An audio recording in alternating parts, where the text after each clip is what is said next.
Wel, mae heddi yn diwrnod pwysig achos ni'n dathlu sefydliad rygbi yng Nghymru trwy dyn o'r enw Rowland Williams yn dod i Lambed yn 1850 o'r Caergrawnt, ble oedd ei wedi weld y pêl-droed gael ei wared dan y reolaidd rygbi sgŵr.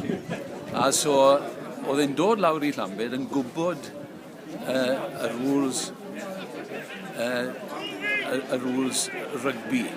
Oedd e'n ffindo y myfyrwyr yn Lambed yma ddim yn gwneud lot o ymarfer, so oedd e'n dechrau off pêl-droed yma, a cricket a fives.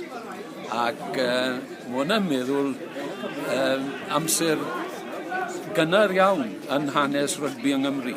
So, ni'n dathlu y fath na Llambed oedd y lle gyntaf yng Nghymru ble oedd rygbi gael ei wared. Y gêm yn enwedig yw dathlu y gêm gyntaf erbyn dwy clwb. Dau o clwbiau yng Nghymru. Llambed, Coleg Llambed a Coleg Llandyfri. Ac oedd nhw wedi trefnu, hanner can mlynedd yn ôl, oedd nhw'n trefnu 1866 oedd y dyddiad yna.